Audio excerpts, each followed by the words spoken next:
За байнгын гишүүдтэй энэ өдрийн хүргье.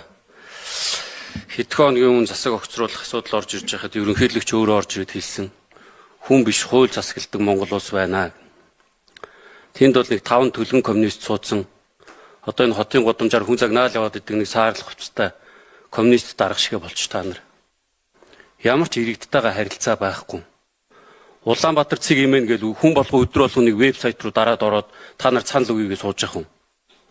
Ганбаатар гишүүнчнээс мессеж явуулаад хийждэг аль нь явангарын асуудлыг одоо Азаа ойлголоо нэг хэрэгжүүлж ажиллахыг бодъё.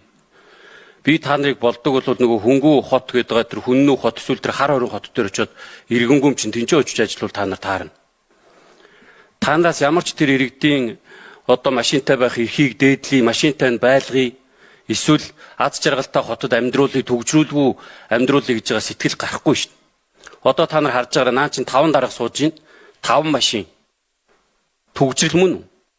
Төсвийн зарлага мөн үү? Тансаглал мөн үү?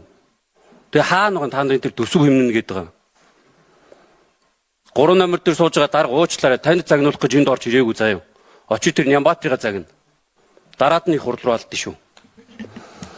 Бүр одоо тэгээ бүгдээрээ сүултээ ч одоо хэний чамаагүй загнаж ийн гэж битээ андуураад байл та нар. Батүл дарга чинь гой цэцэг алгасан хотл өгсөн шүү дээ. Одоо хаана бүгдээрээ төгжрэлтэй, бүгдээрээ стресстэй, бүгдээрээ хутаандаа ордож өгч шүү дээ. Нэг гүрүүлийн 6 хүн хордоод өгцөн. Та нараас хэн хариуцлага үлээсэн юм? Бүгдээрээ одоо тэгэл иргэдээ загнаа сууж идэг. Ийм хариуцлагагүй байх гэж байгаа юм бол би та нарт дахиад хэлье. Хүн нүү хар орон гэдэг тэр хөнгүү хотын дарга бол заяа. Иргэдээс ингэж вакуумжаа тасарчих юм бол Тэ өнгөрсөн жил та нарт төсөв байхгүй дээ энэ чи татвар нэмэх гээд байгаа асуудал биш байхгүй да. Дөнгөж саяын жишээ энэ төв шуудангийн ажилтнууд явгаа автуулаад бүгдийг чулуужуулаад сууж шít. Зүв зүгээрээс автан. Тэгээ та нар одоо татвар нэмж яах гэж байгаа. Та нарын тансаглалд мөнгө өгөх албагүй шít. Иргэд өөрсдөө тансаг амьдарч ийж дараад нь та нарт өгнө шít. Хаан тэр иргэд чинь тансаг амьдраад байгаа. Аль болох энэ хотод чинь нэг юм өөрсдийнхөө ажил амьдралыг зохицуулаад амьдрчих юмсан гэж бодоод нэг 2 машинтай, 1 машинтай лизингээр авсан лизингээр аваад явна шүү дээ. Яахаараа заавал таанаас зөвшөөрөл авч иж машин лизингээр авч ундын. Ийм амар коммунист сэтгэлгээнээс салал та нар. Тэгээ одоо ичихгүй сая 700 мянган хүнтэй хотын удирдлагууд гээд солиороо суугадах юм. Тэгээд одоо уг нь бол та нар бүр эсрэгээрээ одоо энэ дүрм зөрчөөд байгаа жолооч нартаа ноогдох хариуцлага, ур чадвар муутай байгаа жолооч нарын хариуцлага авч сургуулиуд гээд бүр эсрэгээрээ ингээд шийдэл хайх ёстой, инженерийн шийдэл хайх ёстой байдал татвар нэмэн та нарын тухайд өөр юу ч орохгүй байна.